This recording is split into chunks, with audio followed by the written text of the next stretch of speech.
Hello, welcome. Today I'm here with Dave W. And Jacob S.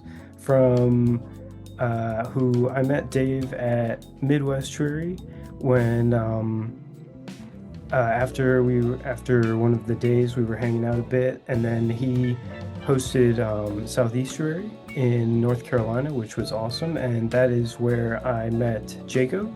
We um, we stayed in the same room for a bit, and it was great. We had lots of long conversations about theology and philosophy and estuary and all sorts of stuff. Really, it was very cool. And yeah, I'm excited to get together today. I was thinking we would kind of do like a Southeastuary in review kind of thing. I also just have some questions because I've been working on this endeavor to move to Pennsylvania.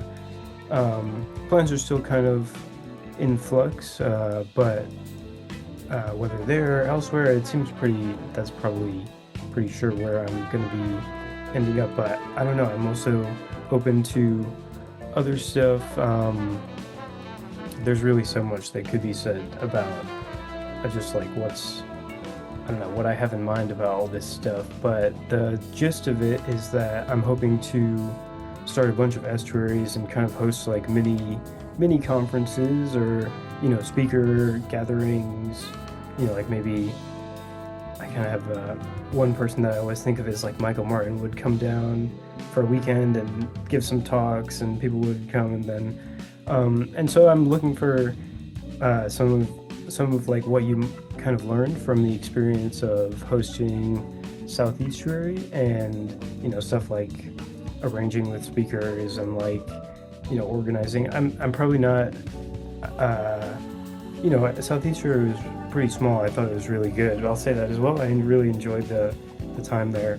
Um, but what I have in mind would probably be even smaller than that. But nonetheless, I could still probably learn things from you with regard to like just arranging like schedules and stuff like that. So yeah, and also just I would be interested to hear. We could just kind of like reminisce on how beautiful it was and stuff. And yeah, I don't know. So that's what I have in mind, kind of. I don't know. I thought also first I would love to start with a prayer or just kind of like um, I know Jacob actually here. Wait, let me grab it real quick. Jacob gave me this lovely prayer book. Shout out to Nice. Jacob, thank you. hmm So I don't know if it's an Orthodox prayer book, and hmm um, I don't know if there's one you might have in mind, but I've just been thinking about that a lot recently, especially because it it's like it connects to all the stuff that I love to write about with like communication dynamics and propositionalism versus like a participatory understanding of language or something like that. And like just I feel like I need to spend more time like kind of trying to walk in the truth of Christ is kind of what I would say. Is just kind of really to focus on how are we incarnating these things into our body like day to day. And hmm I do a lot of yapping, but I feel like someone suggested to me that I do more like prayers before conversations and stuff, and I think it's a good idea. So yeah, I don't know if there's one in particular that you think might be good, Jacob, but if not, I could probably wing something. But yeah. There, there's the occasional prayers. There's a prayer before work, and there's also a prayer before getting on the internet. We could do that. Sure, yeah. Do it. But please, I don't have mine handy. I have the one that I got people's signatures in here, but Okay. uh, Yeah, okay. Okay, well, I guess I'll just say, Lord Jesus Christ, Son of God, have mercy on us sinners. Please support us in a collaborative and productive conversation wherein we might honor um, the beauty and glory of God, and um, and may we um, stay in touch with your presence and peace throughout potentially abstract discussions. You know, like, yeah. Yeah, maybe we do this in service, and thank you for this opportunity to come together on this day. Cool. All right. Amen. Thanks for you go. Amen. Okay. Okay. Where should we start? Any I don't know, maybe Jacob, I'll open up the floor for you. Like, I don't know if you have any kind of initial reflections on the experience at Southeaster. I thought it was pretty cool. It was, you know, in beautiful Lake Junaluska in North Carolina.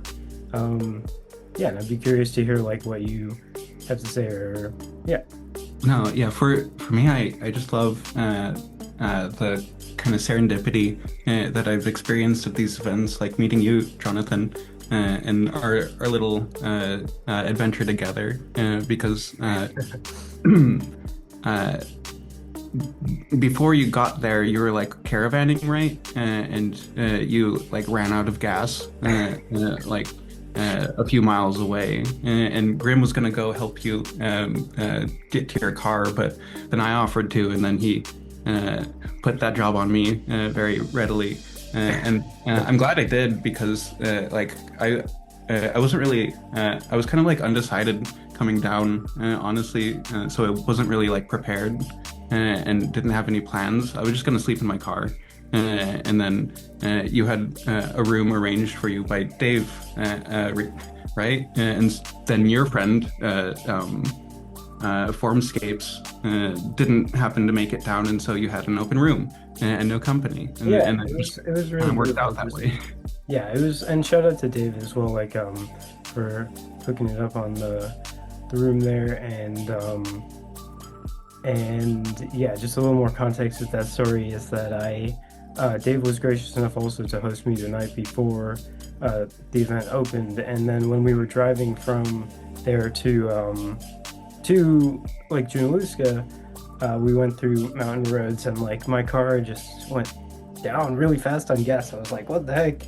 And so I had to leave it at a scenic overlook, and then, yeah, we parked at the scenic overlook, and Sherry and Tracy were in another car. I was in a car with Jason, my friend, and Sherry came up to me and she was like, Jonathan, Timur is about out of gas. His car's not gonna make it. It was crazy. Like, I remember I put 2 gallons of gas and it went up to a quarter tank, and I was like, maybe I did have gas, and it was just like maybe something about the altitude was like changing the pressure gauge or something. I don't know, but anyway, yeah, it was a wonderful little story of serendipity, and kind of just one thing led to another, you know. And yeah, so I agree with you there, like just the encountering people in like by happenstance, and then having these great conversations and stuff. I think that's one of my favorite parts of like those events. And like at the larger events, like I really liked Midwestern, but it can be a bit overwhelming, you know. It's like you got all these people and you want to talk with everyone and you don't know who to talk with, and then but at the smaller events, it's like there really is that kind of magic of like you just happen upon like 1 or 2 people, and it's like kind of, yeah. So sorry, I don't mean to interrupt.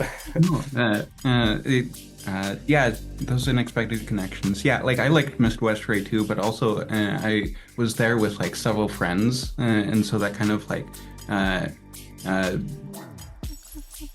took up a lot of like the attention and energy that I had, and so it was like all kind of like collected there. And coming down kind of like without a plan is my sort of ideal with these, because then it's open, and then whatever may happen, and I don't kind of like already have a plan, because that's when you have a plan, you're not really open to the things that might happen.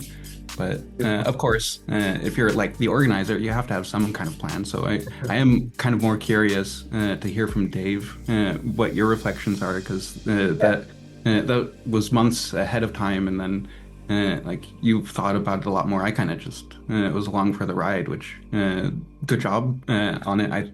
If I can say, but yeah, please, I'd love to hear it because I'm also interested Yeah. in like how I can participate in these sorts of things too, and probably a small scale, like hosting or something. I'd love to have people out here in East Tennessee go kayaking in the river or something, little adventure estuary. Mhm. Well, it started in the December 2024.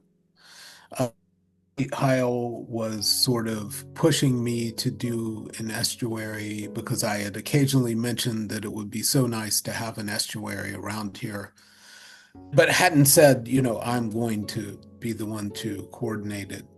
Um, and so he finally pushed hard enough on me that I agreed to do it. And so I went and signed a contract with the retreat center because, and the reason I put it at a retreat center was right from the beginning, I knew I did not want it to be like the other estuary conferences I'd been to.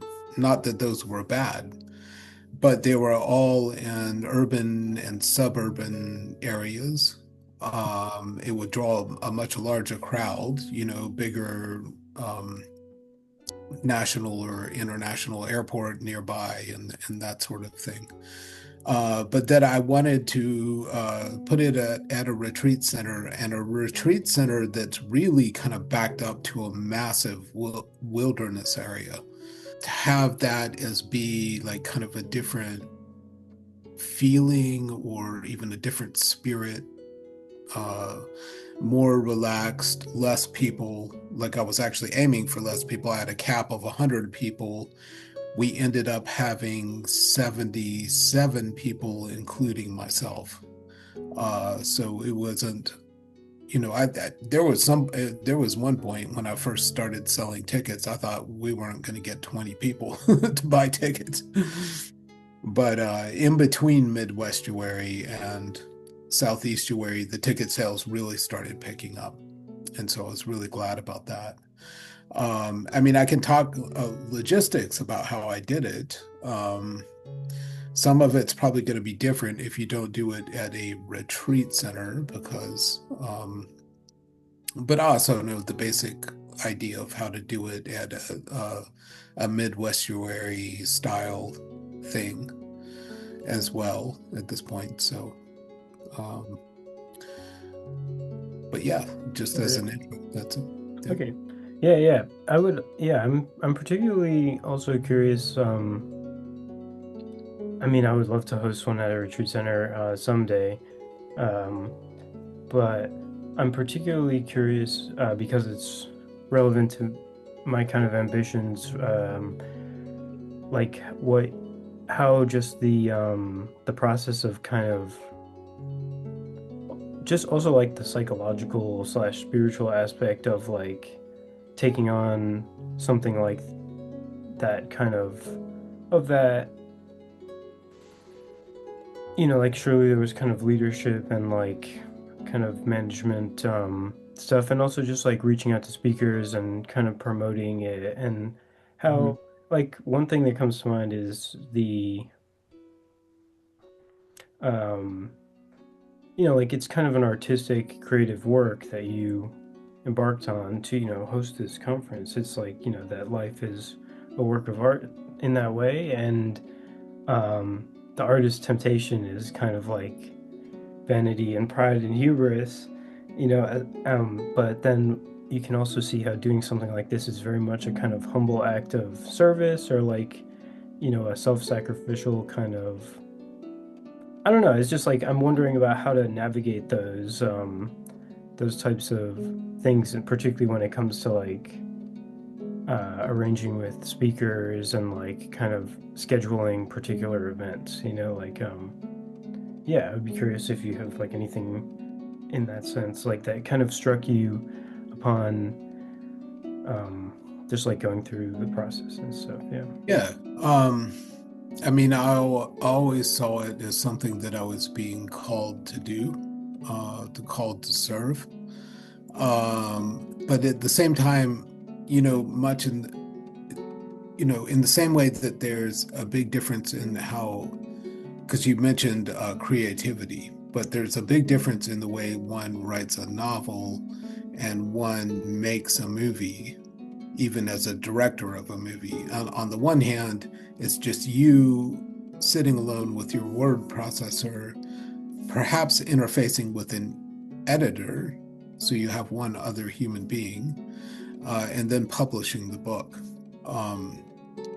But with something like this is more like making a movie where you have, even if I was the director, you have actors, you have set design, you have costume, you have hair, you have makeup, so to speak, in this metaphor. You can't do it alone. So you're going to have to ask other people for help. And so it was Nate that had kind of been, gently pushing me towards this. And I finally decided to do it. But when I decided to do it, I said, Nate, I'm going to need your help finding some of these speakers and being, because a lot of these people don't know who I am. Like I have had kind of a list I came up with of potential speakers, like 20 to 30 people. And I'm like, I don't know how to make these people, I don't have any social media, like I don't have Twitter and I don't have Facebook. I don't know how to make these people even know that I am an actual person and not a bot or something. So Nate was incredibly helpful in that regard, because he was the original point of contact for each of the speakers, excluding Sherry and Josef, who I asked to speak because I already knew them as friends. Mm-hmm. That was incredibly helpful. But then after that, we would have these Zoom meetings, and Nate generally would be there, but I'd always be there, and it would be Zoom meetings with the speakers. And so we would try to go over the topics and have like a little miniature back and forth, not really an estuary, but a miniature back and forth between different speakers about, because in this estuary, we had more than one person on the stage at almost all times. And so we were having conversations on the stage. And so we're trying to hammer out who best fits with who and what topic generally are they going to discuss. I didn't receive anything like detailed notes from each presentation prior to Southeastuary. So there was a lot of content in the speeches or the conversations on the stage that was surprising to me, not necessarily surprising in a bad way, but it was new to me. Beyond that, you want to do it as early as you can, so at least a year out from the date that you're planning, because there will be, you'll go by like 2 months and nothing will happen. You won't have to do anything on it. And then suddenly everything comes in at once and everyone's wanting an answer for something, such as catering, lodging. Mm-hmm. And if you can line up your speakers first and know how many speakers you have, you could perhaps cut a deal with the retreat center. Otherwise, it's just going to be like you choose like a big box church like Sam did in Elmhurst in Chicago. And you just pay them some bucks to use their rooms or their whole facility. And then you just pay just hotel prices for the speakers. So, yeah. Heard that. Yeah.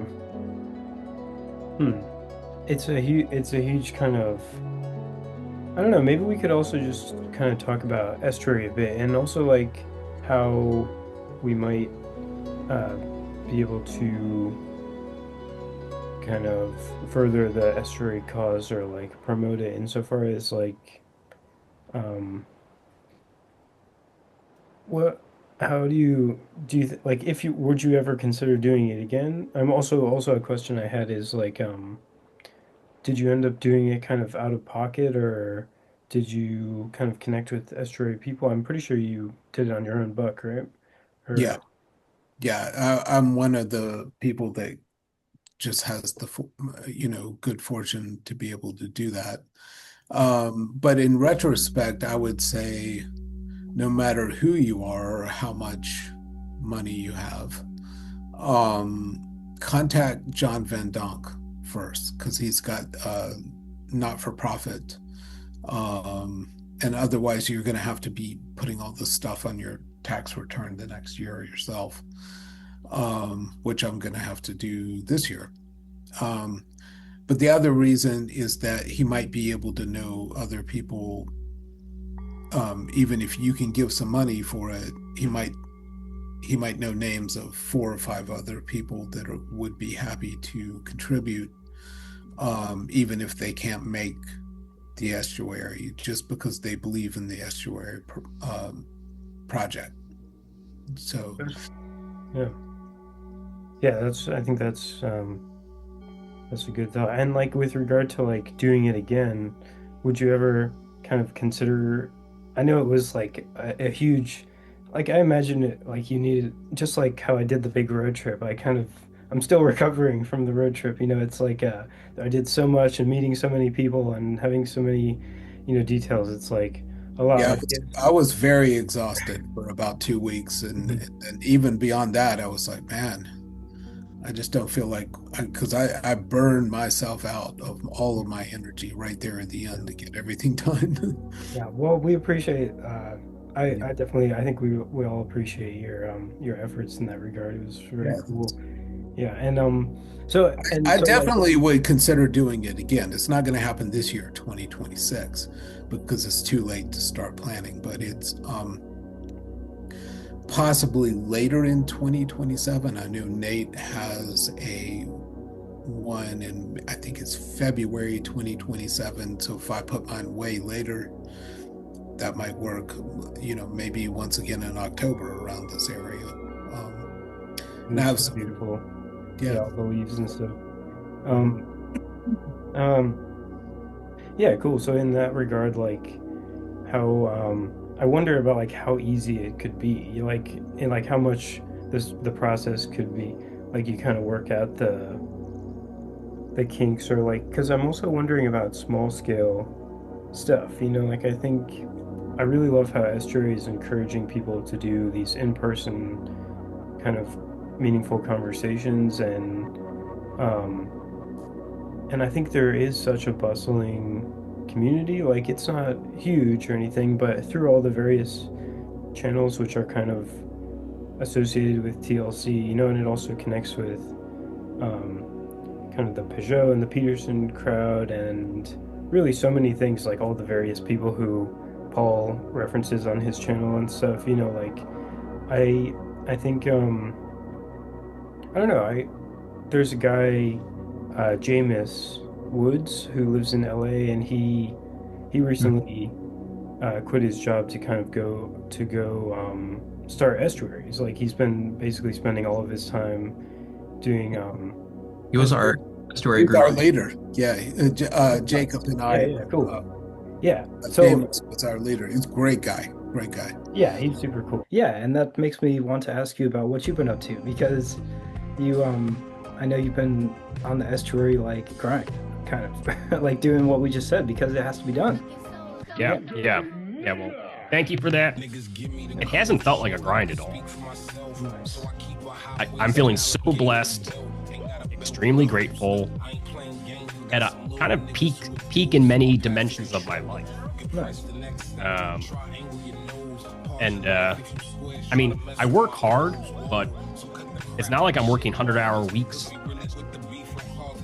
So I don't know. In some sense, it feels like things are kind of falling into place, happening. I go day by day, but I am doing an estuary most weekdays, And most evenings, Monday through Thursday, I'm a member of 4 in-person estuaries. I'm helping with the ElseNet trainings. I've started leading one of those trainings, Estuary Nuts and Bolts, where effective leaders come on board and have an estuary, but it's estuarial only topics, specifically on the logistics of finding a venue, finding a co-facilitator, growing membership, managing a conversation, resolving disagreement. That's cool. That's an interesting example of what we were just saying about how the protocol can be like morphed to like how you could do only these types of topics. I've never thought about that. Yeah. Yes. And actually, once again, I'm doing this. This is unpaid, right? And certainly, I think like in terms of estuary in its pure form. What was that part? One of my favorite pitches is like it's free to participate. There's nowhere to donate to. It's just autonomous. Start your own group. You don't like the group I have, start your own. But I do eventually need to like pay the bills. My savings can only take me so far. I'm trying to take things one day at a time, but I can see there's an exponential nature to the growth here.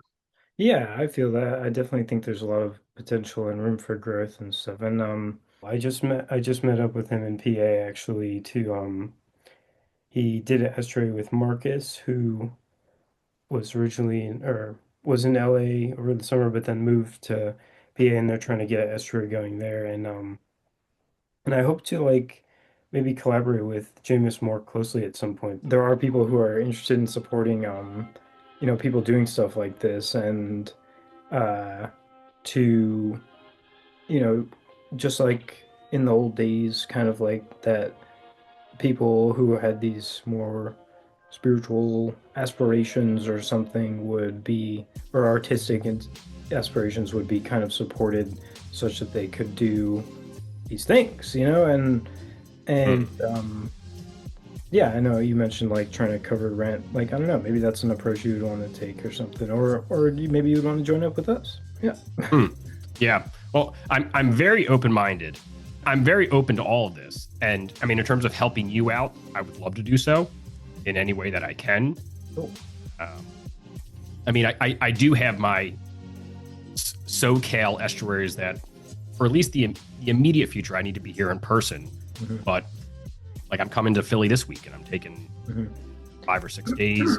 But we could find windows where I could travel. There's things we could do remotely. And maybe if we're thinking on the time scale of months ahead, maybe I come out there for some time. The idea, the fact that you have multiple locations, multiple leaders identified, including Marcus, of course. I would love that. And also, I don't know if you know this. I grew up in South Jersey, outside of Philadelphia. I lived in Philadelphia for a couple of years. Cool, yeah. So both the PA. Yeah, I think you probably told me, but sorry if I forgot. Both the PA and Jersey side is home to me in some sense. Cool. So I would say yes, I want to help, and let's continue to explore how that can look. Yeah. Let's keep talking about that. It reminds me, it's kind of like synchronistic the way that things unfolded because that's also where I had my crazy psychedelic experiences that kind of set me on this great sort of learning about spirituality and stuff. And so that was there, and then that's where Chris is at, and like there's this weird synchronicity of our two experiences and how they like overlap. And then of course Philadelphia is the city of brotherly love, and I think this is a beautifully timely. Yes. Yeah, anyway. Yes. Yeah, I would say flow with the river, my brother. Yeah, I'm trying. But just the point about so that's also something I wanted to say. A little more context is that before the recording, I asked, clarified that both of y'all are Orthodox, and you were in the same estuary group at Southeasterly, so that's pretty cool. And Jaymus, yeah, yes. I'll tell you. Have you ever attended ElseNet? No, but I'm planning to get on starting those. More regularly. Yeah.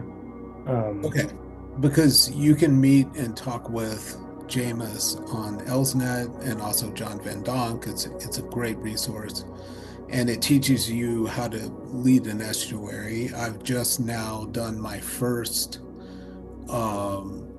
leadership of an estuary, and it went fairly well. Nice. So, Wanted to ask about because that. I wasn't the leader I wasn't a leader at South Estuary, but Yeah. I think maybe we'll put like a link. I'll put a link in this video Elsnet. description for like people who might be curious about starting an estuary. You know, because well, it may seem like there's definitely stuff that has to be learned and stuff, but I think anyone can do it. You know, it's not like a super complicated thing. You know, and yeah, I definitely want to get on those more. And so what I was saying is how like excuse me, you know, I'm kind of trying to do what Jaymus has been doing, and I also think that like people could do smaller scale stuff. Like just, I really like when I'm reminded of the denim dinner. Were either of you aware of that? Like I've heard about it. Chad decided to just host like a dinner one night, and everyone wore denim, you know, and or I think that's what happened, and you know, like I think a number of people came, and it's from various places, and I think like we should.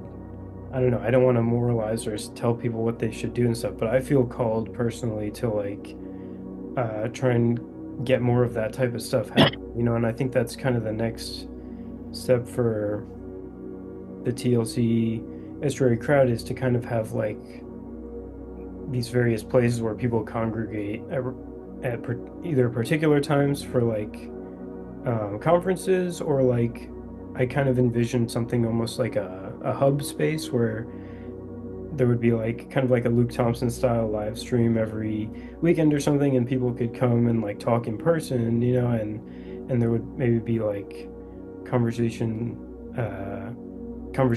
where people could listen in on particular conversations, and like and also like a hangout space, you know, kind of like a lounge type of thing is kind of what I'm envisioning.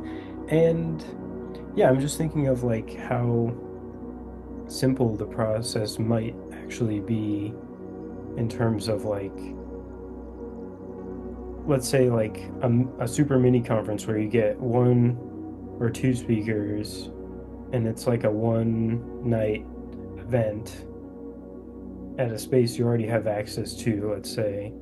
Like how do you you know, what would be some kind of logistical or stuff that you think might be able to map from your learning experiences onto something like that that really might be more accessible to a lot of people, you know? Well, I think that it's a really good idea. I think what you're going to find if you hold an event that's like one day or one night only Mhm. is that you're going to get people that are within driving distance to come, but not people to fly.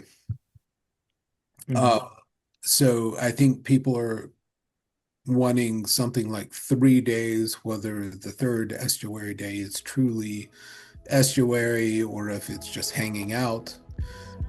They're looking for at least 3 days if they're going to get on an airplane to come somewhere. Yeah. But that cuts down on a lot of expense because a lot of people getting on the airplanes are your speakers, and you have to pay their airfare Mhm. because you know, you're paying all their expenses plus any honorarium you pay on top of them or not, but you're paying their expenses for sure. And so it's much easier to reimburse someone for gas, you know, probably to come from 100 miles away than to reimburse someone, or not reimburse, but to purchase someone a plane ticket from 1,000 miles away. Mhm. So, and so I think the people that are willing to fly, and there are people, they're going to be further out though from your area. So this would be more like a regional get together. Let's share a meal. Let's do something that isn't estuary in and of itself, but it's our estuary group plus anyone else who is interested in it. Mhm. Or it has an estuarial kind of component, like we have a speaker, and let's just go hear the speaker and then maybe eat dinner afterwards. Something like that. Is that like what I'm hearing you Yeah, say? that's kind of what I envisioned. It's making me think of like maybe like a 2-day event would be like something where if there is kind of enough going on where people would stay for one night. I don't know. I just wonder if that's maybe like the happy medium. Like my fantasy would be, I'm a bit of an idealist, so like I'm trying to bring this stuff down to practicality, and my fantasy would be like almost a property where there would be like small cabins or something where people could come and like listen to a speaker and have conversations and stuff, like estuary meetings, and then would stay kind of like a retreat center, like in these cabins, or like maybe Mhm. that the expenses of staying overnight would be like part of the, I don't know, I'm thinking less about like paid events and more so like kind of public meeting events, but maybe Yeah, that so you might have a thing where if people want to spend the night, they have to pay for their own reserve and pay for their own cabin. yeah, Yeah. yeah, And for the most part, that's true of participants. It's just that if you had like one speaker, you might want to pay for that speaker's cabin. yeah, But it's just kind of a, yeah, that they're the guest and you want to take care of that for them. yeah. So, Yeah, yeah, there's lots to think about. This is stuff I'm thinking about, and I guess I would say at this point, like if anyone else is kind of interested in really trying to lean into these type of endeavors and stuff, like definitely please reach out to me and stuff, and I would love to try and collaborate on these types of things. Um and yeah, there's lots to think about. So I'm thinking maybe we take a pause on this aspect of the conversation for a sec. Yeah, because also I want to hear more from Jacob. I don't just want to be like, Dave, how do I do this thing I have in mind? But uh um one thing that comes to mind is this big snowstorm. Hopefully y'all survived the ice storm and stuff. I have a feeling you will. I'm confident that we Yeah, will. yeah. Mhm. No. Yeah. Um, uh, Hmm. not to just kick it back, but so Dave, you did start an estuary, a local one. I have not yet. I am very close to doing so. I feel like I want to lead as a practice lead in LSNAT training at least one more time before I actually do it. But I've already started looking around for places to do it in. So, Mhm. um, yeah, Yeah. yeah, so Uh, the thing I'm interested in starting. Uh, I've been meaning to for like the longest time, for like years at this point.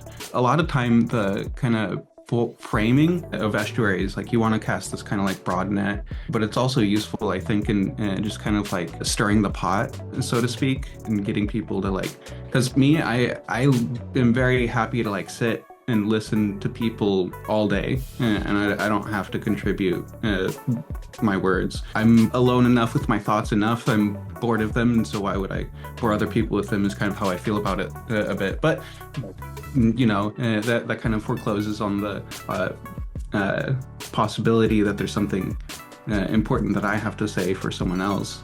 And so that's one thing I like about the estuary format, is it just gives that kind of like little bit of attention to everyone, that then we can raise up someone who might not expect they have anything interesting to say. I'm getting a little more involved with like kind of technical things at my church. I was considering just like doing it at coffee hour. It's like the best part of the week for me.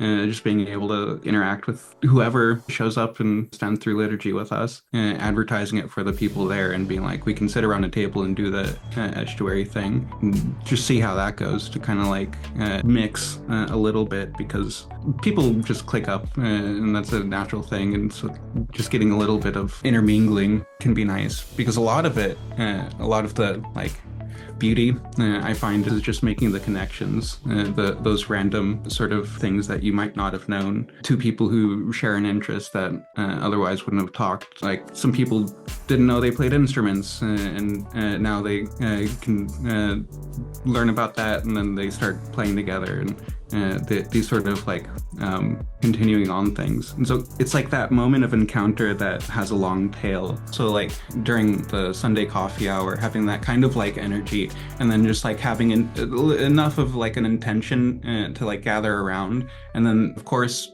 it being coffee hours, like a lot of people are going to be drawn in and interrupting and stuff, but that's just part of like the format.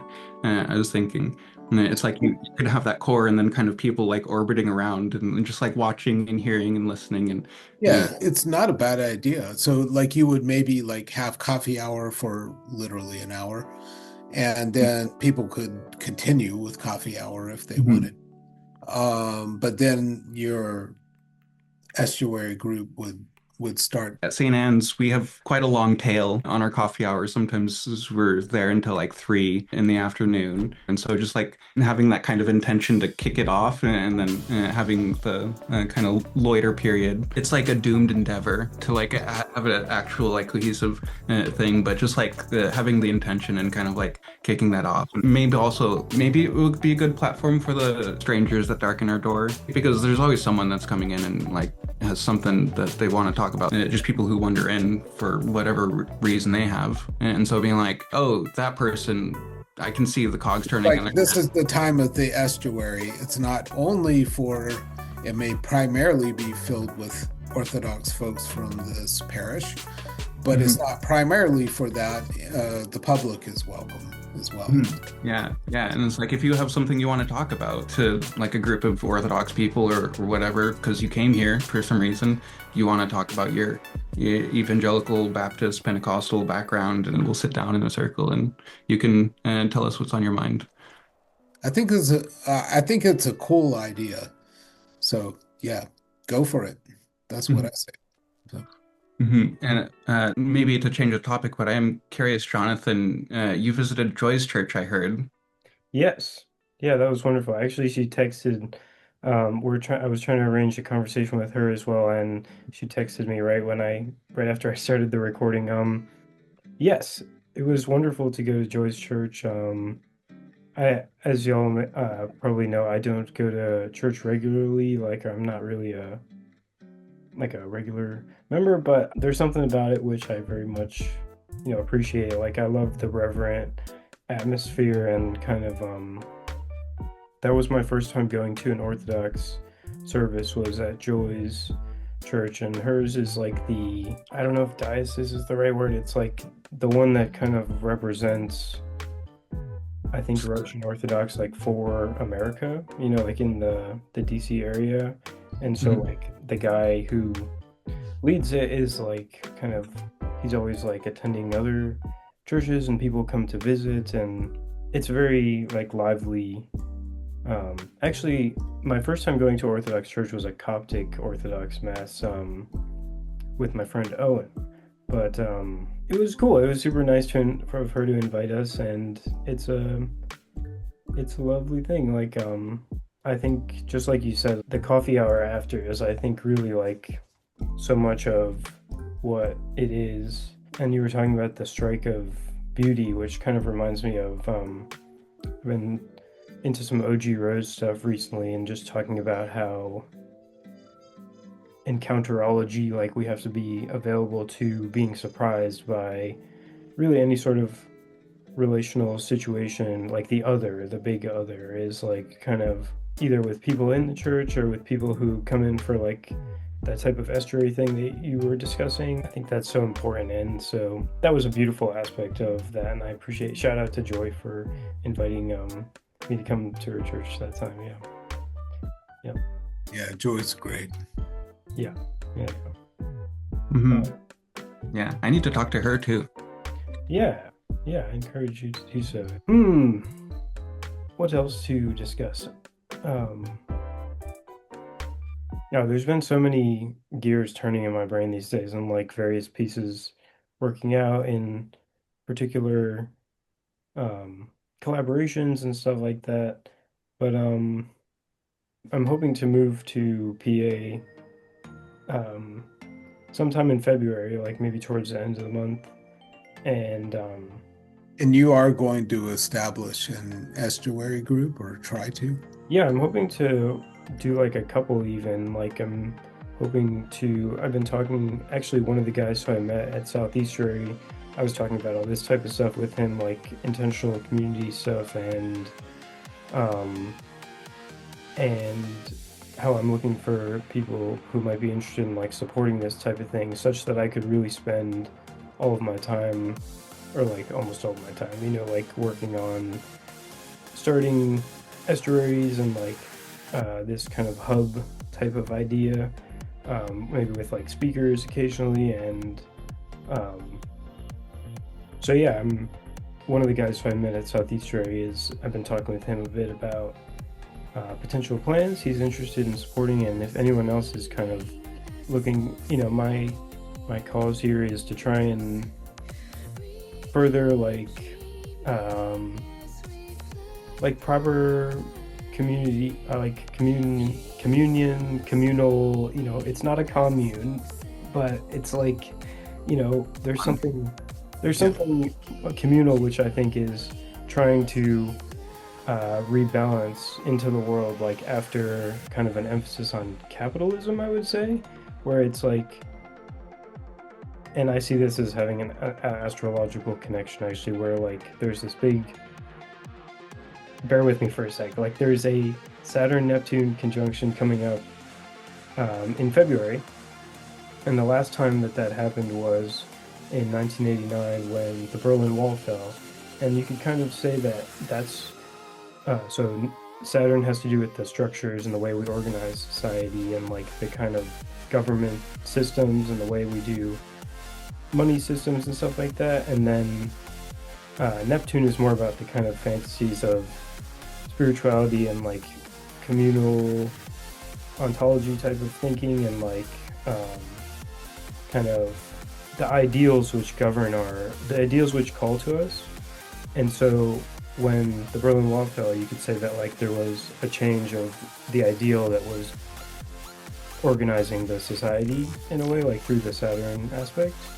The dream of a particular type of culture won out, like where capitalism kind of won out over communism. And I'm not saying we should be communists.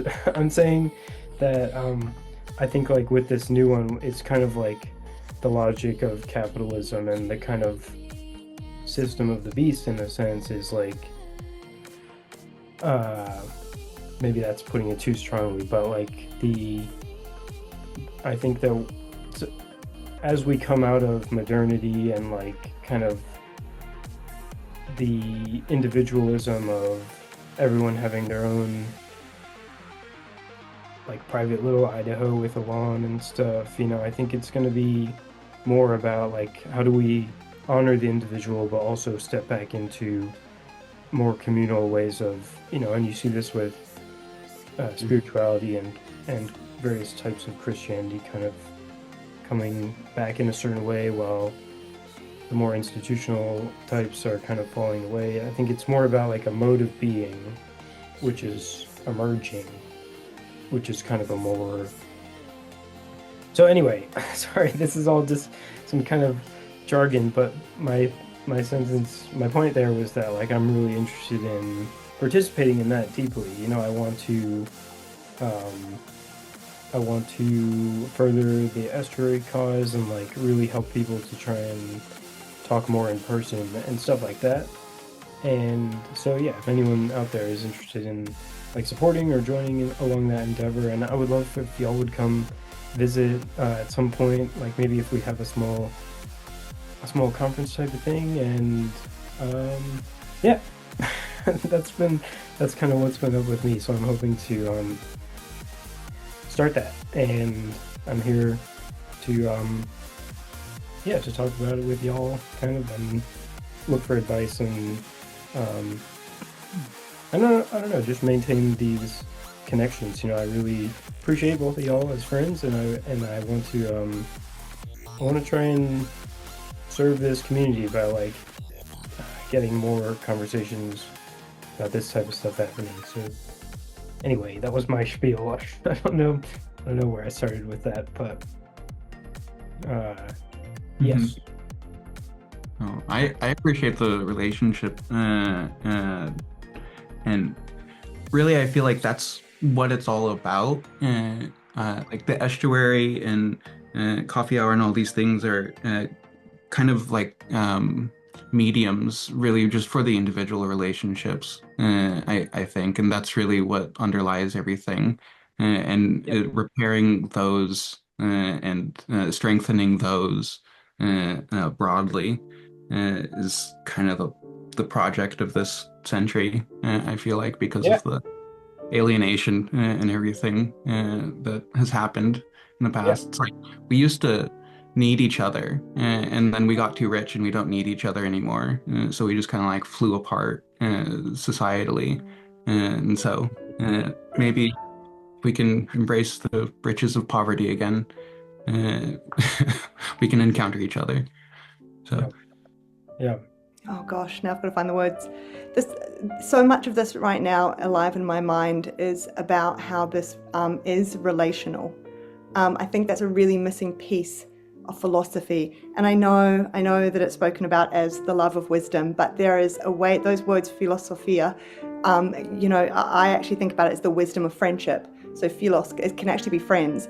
So it's, to me, it's like the wisdom that emerges through, because to me, this mode that we're describing is like a mode of friendship. I don't know if that, like, this is a mode of being with others. That's what I mean. And that might be friendship with your spouse, and it might be friendship within your broader family, and it might be friendship with a bunch of people in a cafe one day. It's a way to be with other people and to think and speak together, and to relate. That's what it is. And through that is our best chance of finding, or the wisdom emerging, or whatever it is. And I think that bit's really, really important, because I do think that philosophy can also be associated with, like a guy sitting in his room by himself with stacks and stacks of books, who never speaks to anyone ever again in his life. And, I guess he's speaking to the people in the books. But, it's this very solitary, can be a very solitary, and I think some of that gets caught up in the kind of almost narcissistic thing that we're just like, looks narcissistic, that we're describing for people on the outside that think, oh, I don't want anything to do with that term. It's like, I'm so self-important. I've learned about these people in these books, and I'm going to sit here and study them, and you can't, like, it's almost like, I'm describing what people are imagining. I'm not trying to describe what I think it is. Although I'm sure there's people that do this, like there is with everything, right? This idea of just like the person who thinks that they're better than everyone else and wields it in that way. Look at this like information, or this way that I can be that you can't. And what I find so beautiful about these conversations that I have, that I've come to see is actually the essence of philosophy. That's what I think anyway. Is that anyone can take part in them. And by taking part in them, it's like that rising tide thing. I can't think of what the expression is right now, but you bring everyone along with you. So it is actually through, it's a loving act like that. And that's why I think the relationship bit is so key. And I really do see it more as something that's akin to the wisdom of friendship, because it makes, I'm just going to say some simple things. It makes every relationship better, just in the attempt. Just for one person to even take the attempt of stepping into slightly that mode of being in the conversation with the other person, noticing something come up and approach questioning it in that way, as opposed to a different kind of way that we often get stuck in, of more like an interrogation or a quick judgment or a dismissal. Even just in that attempt, even if it's not met well, I really do think that's a better taking care of the potential of that relationship, and therefore the potential of all of us involved. It's a much more caring, loving way of treating others and treating ourselves and treating the potential of relationships. And that doesn't mean it always goes well, and it doesn't mean that even in our attempt to do it, we can do it really badly, and actually it doesn't do, but even having that alive in our mind, that to me, that is kind of the heart of what we're talking about here. And that is very, very different from thinking that it's about learning about all the ways that different conceptions of existence and who we are in the universe, formed and changed over time, and the departing, that's all. I find that fascinating because I love stuff like that. It's the same with, theology, and I love to think and what year did they break off and why, what was different there, and I love to map, but that's got nothing to do with the actual activity of philosophy. That's kind of learning the roots of it, which is still important. But I don't think you need to know. I don't think you need to know those things to start taking partner. You can start taking partner now. It's an activity, and it is something that's not to say it can't be done alone. And there is a form of, especially doing the psychology I do, there is a form that can be applied to how we relate to our internal self and all these things. But I think at its essence, it is all about, in order to therefore be with others in a way that allows us to then, even if you're doing that internally, it's then in order to be able to, when you are with others, have more clarity, so that when you meet others and you're doing this kind of thing, it increases the, what would you call it? The potency of the philosophy that is available. So yeah, that's my contention. It's the wisdom of friendship, and it still works in the Greek. That's what I'm going to say. Dave, I would love to hear if you kind of have any, just anything that has you thinking. I have a whole bunch of jargon that I could add. The Enlightenment is ending, and some people are excited about that, and a lot of people are panicking and trying to get kind of in a last power grab or what they can get out of it. But why I mentioned that is that the new thing that's emerging, while it will have very dark aspects, I think mostly to do with artificial intelligence, it will also drive certain people into more traditional ways of forming communities and recover things in an authentic way that have been lost for a very long time during this age. But while still recognizing that there have been some good things that have come out of the Enlightenment, and that we can still use those too. Mm-hmm. And so that would be my best vision for something like an intentional community, that you're living differently, not as a political statement or as an act of defiance, but because you believe that this way of living, the way that you're living, in an intentional community, is more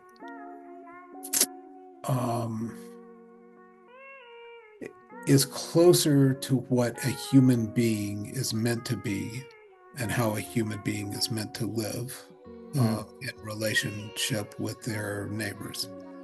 Yeah, that's the kind of big distinction which I'm always trying to remind myself of, and which I think can be challenging for just spiritual people in general, which is all this stuff that I'm talking about here of aiming to do. It's it's not running away from modernity, and it's not trying to kind of make myself out to be anyone in particular, or start this big grand idealistic thing. I'm not trying to start a whole spiritual movement or anything. I just think that that's the way it's going, and that's what kind of is most attractive to me, and so I'm trying to live, walk that out but like how to not be vain in that endeavor is one thing that comes to mind. And it's like, just yeah, I feel like this is what people are all called to do, and that in a sense is like to respond appropriately to the enlightenment and modernity, and like how do we rebuild community. So like one of the things I wanted to say there about individualism and stuff is, I think and Keelan from Formscapes has really helped me to understand this process of like the evolution of consciousness, is what I would say, where I actually think it's the pattern of the crucifixion playing out at like a collective scale. It's like the Christification of humanity as collective consciousness, where essentially we go all the way down into particularity and kind of separateness from God, at the pinnacle moment being Christ like mysteriously saying, my God, why hast thou forsaken me? And that's like the nihilistic moment, which so many modern Americans have gone through, where they say, I feel so separate from the world, and what is the meaning of these relations and stuff, but then what that really does is it kind of it makes us have an encounter with the kind of divine darkness of like cosmic subjectivity, if you will, like that I am a distinct individual, right? I am a particular person, and I am separate from others. But then like through that kind of death and rebirth, then we integrate back into community in a way that honors both kind of the individual and the collective. Like kind of before the Christ event and before this kind of collective playing out of it, people were more kind of embedded in community in a kind of unconscious participatory way, where we weren't really distinct individuals and stuff. We were more so, and you can even see this in how the voice of the gods and stuff, and like the daemon with Socrates, it was kind of perceived as this external voice, like you were the group imposed upon you, but then there was this internalization of like the thinking process and stuff, where we became particular beings. And now, anyway, so that's just kind of some esoteric framing about like what I think is going on at a grand cosmological pattern. Is like I really think we're living at the Christ event did not finish with the four gospels. Like the Christ event is still going on, and we are, and like I think that eventuates in this kind of the body of Christ, if you will. It's like a proper body where each person is who they most are, and kind of has their unique contribution, just like the muscle cell does a muscle cell, and the brain cell does a brain cell, and the whatever bones, and but we nonetheless recognize our kind of shared unity. And I think of this in a mystical sense, like it's not doctrinal or propositional if we agree to any particular thing. It's just like this is a mode of being which Christians and Christianity as such has kind of been trying to inculcate in the world ever since the Christ event, or since like the crucifixion. So anyway, shout out to Keelan for helping me understand that. And that's like, that also maps to Owen Barfield with original participation and final participation, and like, and one thing that maybe I should add here is, why I'm so like weirdly motivated about this is, goes back to something that you said, Jacob, about the medium of communication, where these encounters that people have like in coffee hour and stuff, and in estuary, I forget your precise wording, but just something about how like that goes to the very core of things, insofar as like makes me think of the terminology of like the incarnate word, and like and just embodiment in general, and how that's my crazy motivation. I had some like psychedelic trips which really kind of rocked me and made me feel like there's something about eye contact and in-person communication with body language which is extremely relevant and important to our times, and it's like that we need to stop texting each other and we need to like have estuary meetings basically. You know, and so that's why I'm kind of, you know, I like to think I'm not just kind of a hand-waving madman who had some psychedelic trips. I think like, and just through learning about Jordan Peterson and like Peugeot and all this stuff, like it just strikes me as very coherent that like these types of conversations and these types of encounters between people in person is like the thing to do, kind of, you know. And anyway, I'm not trying to, you know, overcomplicate things, but I was just trying to tag on to that whole thing about how like a new mode of relating and organizing society is kind of emerging, you know, and that I think estuary directly participates in that. And like insofar as this is connected to the Christ event and such, I literally think that estuary is part of like the will of God in a sense. It's like, or you know, it has this, some people think like that miracles in like the age of revelation is no longer, and like, you know, God has kind of taken a back seat in a sense, but I really think that the events which we experience are kind of part of a larger story which God has in mind. And I think like John Van Donk's fervor about estuary is because he sees that God is trying to do something and he wants to participate in it, you know, and I have lots of respect for that, and to you guys as well, you know, for you know, your interest in participating in estuary and stuff. And anyway, I'm not trying to babble. I'm just trying to honor this stuff in the way that I just said, like, you know. I think all of that's good, Jonathan. I do think that the best way to start would be just to start an estuary group, whether it's tacked on to your, like say you have an estuary group and then every time afterwards we go out and share a meal together. As many of us who want to or who can.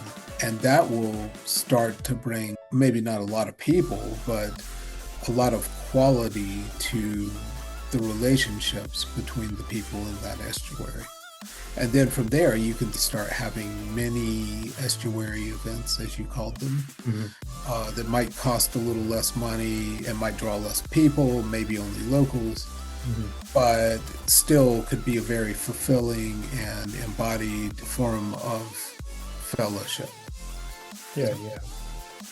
I think, thank you. Yeah, and yeah, that's my intention is to start, hopefully a couple of estuaries, and like to participate in the one that Marcus is doing at Eastern University in PA, and I guess I'll say that like it looks like it's going to be in Doylestown. There's a lovely restaurant that my friend manages with his dad, and that it's called 86 West. So putting that out there, if there's like a lovely little lounge space that I'm kind of hoping to, it reminds me of the like the French intellectuals who would kind of sit around and drink coffee and have conversations. You know, it's like that kind of casual meeting space is the sort of vibe that I'm going for. Or how the English pub used to be, like, you know, like the Inklings meeting at a pub. Precisely, yeah. You know, like, yeah, I think something about that just really rings to me and calls to me. So that's what I'm trying to do. We haven't mentioned it yet, but I also feel like Supra and the automata is a good element. Yeah, that's a good point. Because the food is a great mode of communion and eating together, like having a structure to this, and giving it a little bit of ceremony and ritual, heighten things. Yeah. Just wanted to mention that. Yeah. The only thing about Supra is that it tends to exclude people who don't have money because it is quite expensive. So, But just the kind of like format of like toasting. just kind of doing the same format, but without the. No, like, just like you, it gives a good structure to let other things come up, right? Kind of like the estuary protocol in a sense. It's like you have the general toast, and then you have the kind of sub toasts, and then it kind of is just like inviting people into participation in a small way. So And the word I love- sub Great toast. idea. The word Right. sub toasts is making me laugh. I'm thinking like Sub toast. piece of bread and like sub Yeah. toasts. I think that's really good, Jonathan. I mean, not Jonathan, Jacob. Yeah. Yeah. Did you? I think you participated in one of the Supras, right, Dave? Am I correct in that? Or I did not. I went to Thanks. Nate's barbecue instead at Chicago, but I was invited to one of these Supras. yeah. Oh, yeah. That's a tough choice. A Supra versus. It was tough. Yeah, I was kind of going back and forth, and I was like, this formal Supra thing. I feel like I have to be formal, and I'm maybe a little nervous around these people I haven't met that are semi-YouTube famous. Or I could go to Nate's barbecue and just have a bunch of barbecue and relax. So I did that. So. Yeah. There's a lot of cultural forms, like barbecues and Supras and all sorts of stuff that I think participates in this. Like, Yeah, barbecue really helps bring people really come out. They come out for the food, but they end up talking to all sorts of, and all kind of combinations of people. yeah. So I've been thinking a lot about Galatians. Okay. And you have the circumcised Pharisees who are now oriented towards Messiah, right? But they don't really want to sit with the weirdo non-circumcised people that are coming in. They're separate. They're at separate tables. They won't eat together, right? And Peter is even like, all right, goes along with it, whatever. And Paul has to come in and put the hammer down on everybody. No, you all sit down together and share in Eucharistic Thanksgiving, eating together. Everybody, you cannot separate like this. This is ridiculous. Estuary. I think, estuary, but I think that's it. Common meals. A lot of this has to do with food stuff. Like what Jose what's the guy's name? The famous chef was just on Rogan, talking about food. That's a common thing that comes up on Rogan. Eating together. Sherry, Nate up at Northwestuary. Barbecue. Let's do it. Yeah. So, Spaces to eat together, not like fine dining, small portions, big portions, but high quality food. You drink an entire bottle of wine, maybe two. You hang out for 3 or 4 hours. Where are those American restaurants? They don't exist. Barbecue all day. Have barbecues. Invite people over for the barbecues. Barbecue. Barbecue and Barbecue, baseball, and beer, and we're good to go. okay. Also go Timberwolves, I think. Okay. Also, it's a beautiful spot to end. I just joined a little late. Of course, I have so many thoughts, but also, I suppose this would be timely to say, I've been thinking about those ideas as well. I'm trying to move out of my parents' house. It would be nice to not get some lame apartment or something. It's like maybe there's people from Estuary that I could Hell yeah, buddy. and I actually just bought a van today. The plan is to do a little bit of a road trip until Midwestuary, and we're gonna hopefully visit some people from the spaces, and it's very exciting. And Oh, nice. woo! Listen, I'm still hot on TLC. I still love it. Me too. Other people want to call it other things. Yeah. Like I was talking with Trip and Sam, they want to call it PVK World, and I'm like, you guys are such it's emanation and emergence. It's so clearly emerged. TLC's the name. You're it's just a kind of- Protestant if you want to call it something else. Oh, damn.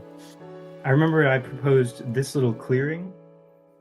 This little clearing, that's a nice one because that's that Rumi quote.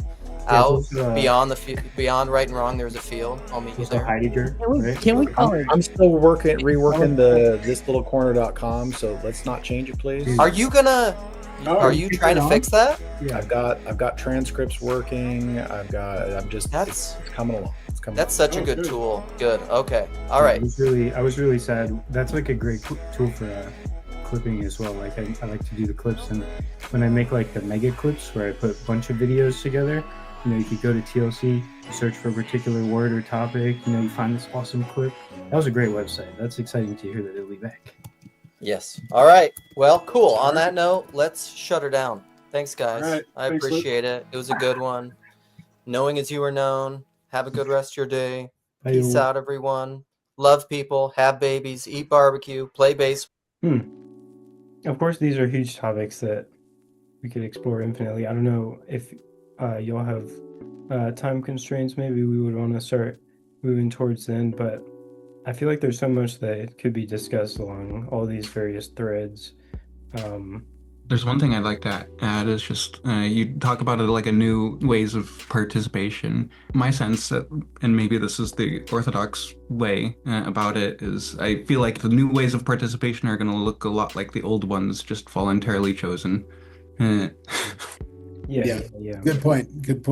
Yeah, I think that's a good. Yeah. Kind of And it's better for that. It's stronger and more loving when it's not just, oh, we need each other and so we have to like come together, and that's good. Of course, surviving is good, but when you come together without needing each other, that's more beautiful in some ways. I think it kind of yeah, I'd love to just like speculate about the kind of these more philosophical questions, or I do like the practical things, except I'm a natural kind of off in the clouds type of dude. And I think what you just said there about voluntarily choosing like the participation in it reminds me of how I think a big aspect of what's going on is connected, like I was saying about the medium of communication, and how for a long time the churches and stuff was you had the Bible and you had the priests interpreting the Bible for all the people, but then through the Protestant and kind of scientific whole process, it and like the printing press, and now with the internet where people can have these conversations about very high level stuff, like in a kind of casual way, it's like it changes the mode of participation in a very important way, where it's like people really know what they're doing. Like when you go to church, you're like, okay, I see how. I don't know. I just think that's a really good point, and like that's how one of the aspects which I see as being part of it is like the kind of shift of the printing press, and then like email culture being like, the bottom of the I don't know, and then moving in towards like visual based media, and like people having these sort of conversations about this. I think it's kind of like the Midrash in Judaism, where it's no longer just about the texts, but it's about like the tradition of interpretation and like the evolution of our understanding of these things. Like I do think there's a certain authority to the Bible, but I also think that the book of nature speaks as well, or something like that. I don't know. And yeah, it's a lovely thing. I was raised more secular. I think, Jacob, you said it was the same for you, right? I don't quite remember what you said, Dave, but I grew up in a Baptist church that after a number of years it had a split over. There was a Pentecostal charismatic wave that came in, and then about half the people left, and the people that were remaining were the Pentecostal charismatic people. I guess you could call us Baptist-costal. We were in an independent Baptist church, so we didn't have anyone above the pastor to do that. But ultimately, when I was 18, I lost my faith. And then really only when I was 28 did I really start taking a look at it again. Like, look, I even started attending a church and doing a lot of reading on church history, development of doctrine, things like that. So it's kind of like as a child, I was a Christian of some stripe, and then, young adulthood, no, I didn't have a religion. I would say I was agnostic. And then coming back to Christianity in a very different way. Yeah, I think that's such a deep pattern. Like, there's something about like there's something about like knowing like the intellectual aspect. It's like, I think part of the whole Christ event in some way, or like this historical evolutionary process with Christianity, is like a certain awareness of the, how the guts of things work, or something like that. Like, I don't know, I do think that there is such thing as like an implicit or kind of like unconscious Christianity. You might say like cultural Christianity, but just in the sense that like some of the best Christians are maybe people who don't talk about it in those terms. Yeah. But nonetheless, there's still a thing where it's like they're probably being intentional. They probably have like a set of principles which they defer to, and like, or it's just more intentional and like intellectual in some way. I don't know if that's the right word, but it's my point was initially just, it's crazy to discover that there's so much in these stories, like in the Bible and such, and in the traditions of interpretation and such, like that. Yeah, like as someone who was raised kind of not into it really at all, like I never got into it as a kid, or was like, my parents weren't particularly spiritual, we never talked about that type of stuff. It's just been a crazy ride, like seeing all these I don't know, all this to get back into it in a different way. This is, I'm saying, putting this out there for maybe any sort of more people who are still kind of hesitant about Christianity for whatever reasons. It's like there's more to it than meets the eye, like, especially if all you've seen is kind of the more unconscious modes of participation in it. Like there's a certain thing where you kind of have to go away you have to choose Christianity. It's like, yeah, I don't know what I'm trying to say here, but there's something about like the voluntary aspect, which is what Jacob was saying. It's like, it's going to look a lot, as we go back into community, it's going to look a lot like the old cultural forms, except it's going to have this key difference of like people really knowing what they're doing.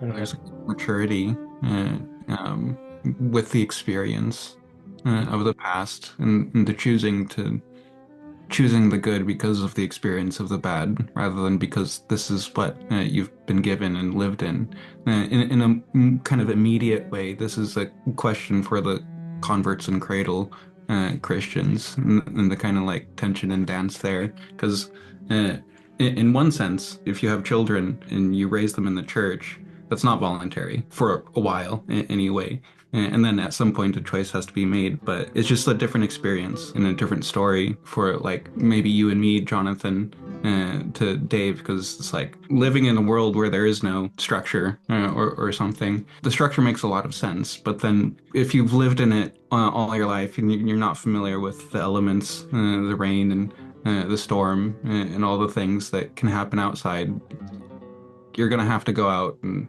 experience that for yourself to really understand and appreciate. Well, I won't say everyone. Some people are just blessed in that way, where they don't have to venture outside because they aren't proud, like I am. That I feel like I have to experience the harsh and the sharp points of life, because otherwise I'm not sure I would believe people. Does that make sense? Yeah, it makes me think of like there's times where I feel jealous of, as you call it, like cradle Christians, because like to have these stories in your back pocket and stuff, like the people who were kind of forced to memorize the Bible and stuff, like part of me is I'm like, oh, I'm grateful I didn't have that, but another part of me is like, it can be such a powerful thing to like help people understand these basic kind of patterns of reality. Right. This is where stories are not merely decorations, as people like Hofstadter or Richards or Postman, or, you know, what was it? Roger Scruton said something like, you know, it really does matter what illusions, what stories, what descriptions you have in the treasure chest of your soul.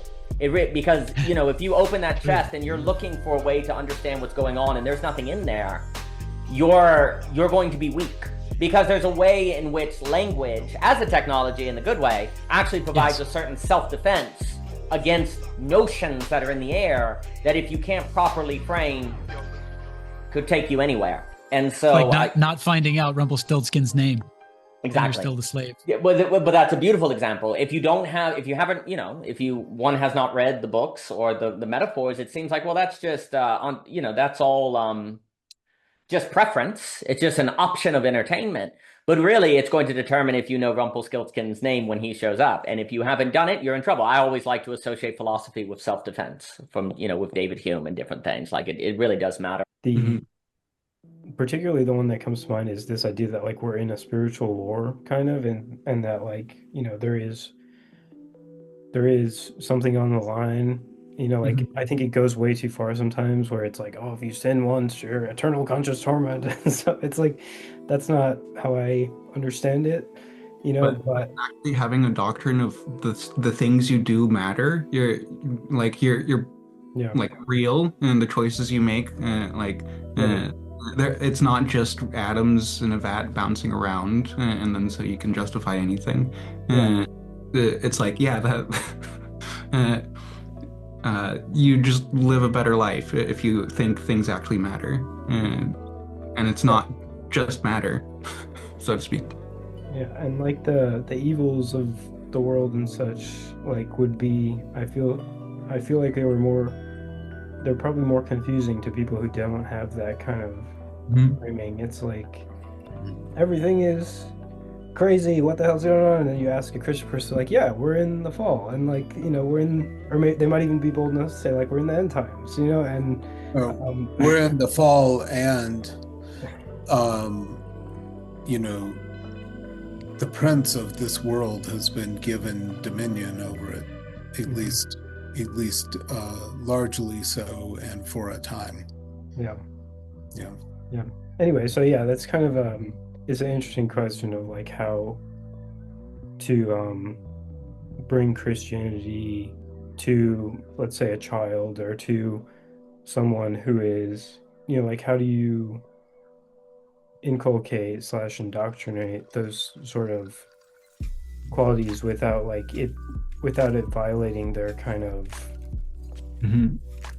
choice and stuff like that, you know? Like I run into that just with all sorts of people of like, is it my place to tell them about this pattern of reality? Just you know, let's say I'm not totally crazy, and I do have some things I've learned, you know, about the nature of reality.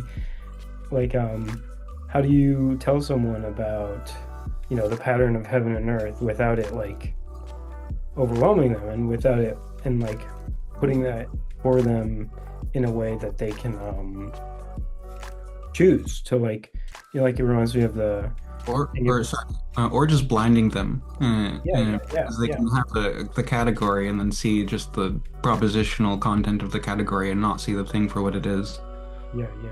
Yeah, I think that would come down to discernment as to how best to approach each individual person, because on the one hand, it might be the perfect time to start talking about things like that that most people might be confused by or think you're crazy for or whatever.